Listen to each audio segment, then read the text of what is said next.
जय मसीह की दोस्तों, हमारे इस यूट्यूब चैनल में आपका फिर से एक बार स्वागत है। हम लौटे हैं फिर से बाइबल के रोचक रहस्यों के साथ, जिससे आपकी बाइबल नॉलेज और बढ़ने वाली है। अगर आपने हमारे चैनल को सब्सक्राइब नहीं किया हो तो झट से सब्सक्राइब करें और नए वीडियोस के अपडेट के लिए बेल आइकॉन पर क्लिक करें। आज हम जानेंगे परमेश्वर ने यीशु को इंसानी शरीर में क्यों भेजा। वो चाहे तो यीशु को खुद जैसे आत्मिक स्वरूप में भेज सकते थे, तो इसका कारण क्या हो सकता है कि परमेश्वर ने यीशु मसीह को इंसानी शरीर में भेजा। और दूसरी बार जब यीशु का आगमन होगा तब यीशु कौन से शरीर में होंगे, वो हम जैसे रक्त मांस इंसानी शरीर में होंगे या फिर आत्मिक शरीर में। इस वीडियो को जानने के लिए हमारा पिछला वीडियो जरूर देखें। इस वीडियो के नीचे हमारे पिछले वीडियो का लिंक आपको जरूर देखने मिलेगा।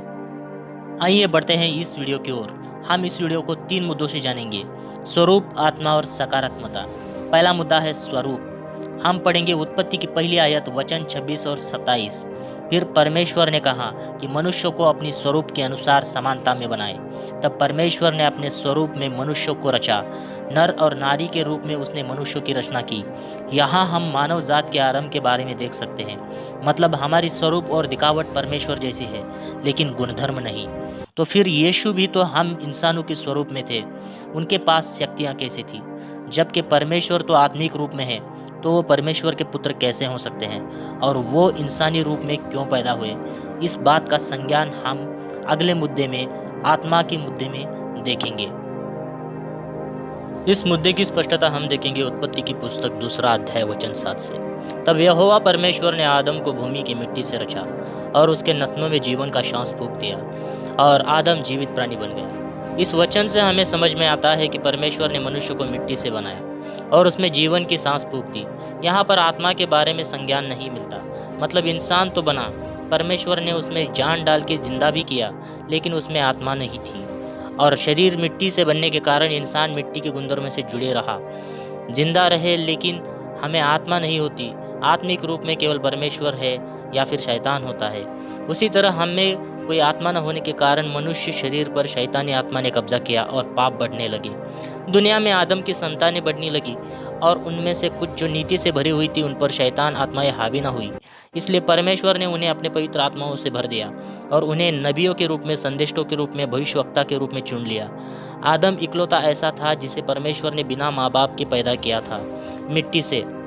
फिर आदम और हव्वा से जो संतानें पैदा होने लगी वो इंसानी मिलन से होने लगी। ये सिलसिला चलता रहा, उनका वंश बढ़ता रहा। दुनिया में पाप बढ़ने लगा क्योंकि मौजूदा इंसानों पर शैतानी आत्माएं हावी थी।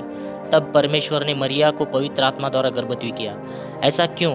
वो चाहे तो यीशु को भी मरिया यूसुफ के मिलन से पैदा कर सकते थे। फिर उन्होंने ऐसा क्यों नहीं किया? क्योंकि उत्पत्ति के अध्याय में हमने पढ़ा है कि हव्वा की बात सुनकर आदम ने फल खाया और वो भी पापी हो गया था। इसके कारण परमेश्वर ने आदम को शाप दिया था और उसका शाप भूमि पर उतरा था। मतलब आदम से पैदा होने वाली इंसानी नस्लें भी शापित हुई। इसलिए परमेश्वर नहीं चाहते थे कि यीशु मसीह भी इससे ग्रसित हो। इसलिए उन्होंने मरिया को पवित्र आत्मा द्वारा गर्भवती बनाया और यीशु पैदा हुए।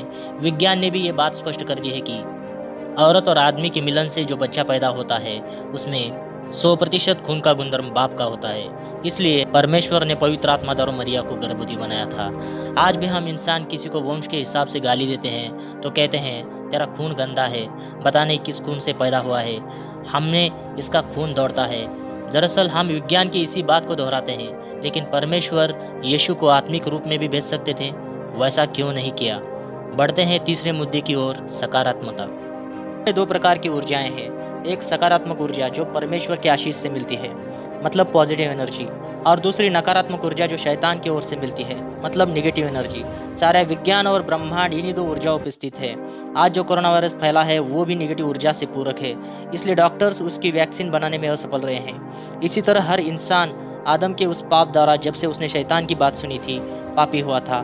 तब से सब इंसान शैतान की आत्मा से, नकारात्मकता से भरे हुए हैं और पाप बढ़ गया। परमेश्वर सकारात्मकता से भरे हैं तो इंसानों का परमेश्वर के पास जाना और उनसे बातें करना कठिन हुआ था। इसलिए परमेश्वर के हम पर प्रेम होने के कारण उन्हें यीशु को भेजना पड़ा, जो इंसानों में रहकर उनके दर्द हम उन तक पहुंचा सके। और यीशु भी पैदा हुए तब उनके शरीर में ना कोई आत्मा थी, लेकिन उन पर परमेश्वर का अनुग्रह था। जब यीशु 40 दिन और 40 रात का उपवास कर परमेश्वर की योजना के लिए बढ़ते हैं, तब शैतान ने परीक्षा लेकर उनकी शरीर पर कब्जा करने की कोशिश की थी। पर यीशु ने पहले आदम जैसी गलती नहीं की और शैतान के झलकावे में न आते हुए खुद को सकारात्मकता से भरा रखा। तब परमेश्वर ने यूहन्ना द्वारा बपतिस्मा करने पर यीशु पर अपना पवित्र आत्मा उतारा और अपनी योजना का हिस्सा बनाया। मतलब परमेश्वर ने स्वरूप के साथ अपने गुणधर्म भी यीशु में उतारते हैं। हम इंसानों की इतनी औकात नहीं कि हम परमेश्वर से आमने सामने प्रत्यक्ष रूप में बात कर सकें, क्योंकि वो सकारात्मकता से भरे हैं। इसलिए हमारे नकारात्मक शरीर की बातें उन तक पहुंच नहीं पाती। अगर यीशु को उन्होंने आत्मिक रूप में भेजा होता तो भी यही होता, क्योंकि सकारात्मक आत्मिक रूप और नकारात्मक शैतान से ग्रसित रक्त मांस का शरीर दोनों का मिलाप न हो पाता। इसलिए परमेश्वर ने उनके और हमारे बीच एक जरिया बनाया ताकि हम उनसे जुड़ सके, और वो जरिया है प्रभु यीशु मसीह। इसलिए उन्होंने यीशु को मनुष्य रूप में पैदा किया ताकि हम सहज रूप में उनसे जुड़ सके और हमारा सार्वकालिक नाश ना हो। और यीशु मसीह जब फिर से लौटेंगे तब वो मनुष्य रूप में ही होंगे, क्योंकि प्रकाशित वाक्य अध्याय 1 और वचन 7 यह कहता है, उन दिनों क्लेश के बाद तुरंत सूर्य अंधेरा हो जाएगा और चांद का प्रकाश जाता रहेगा, तारे आकाश से गिर पड़ेंगे, आकाश की शक्तियाँ हिल जाएंगी। तब मनुष्य के पुत्र का चिन्ह रूप में आकाश में दिखाई पड़ेगा। अगर आपको हमारा वीडियो पसंद आया हो तो हमारे चैनल को सब्सक्राइब करना ना भूलें, बेल आइकॉन पर क्लिक करें ताकि नए वीडियोस के अपडेट आप तक मिलते रहें। परमेश्वर की महिमा अनुग्रह सब पर बनती रहे। आमीन, आमीन, आमीन।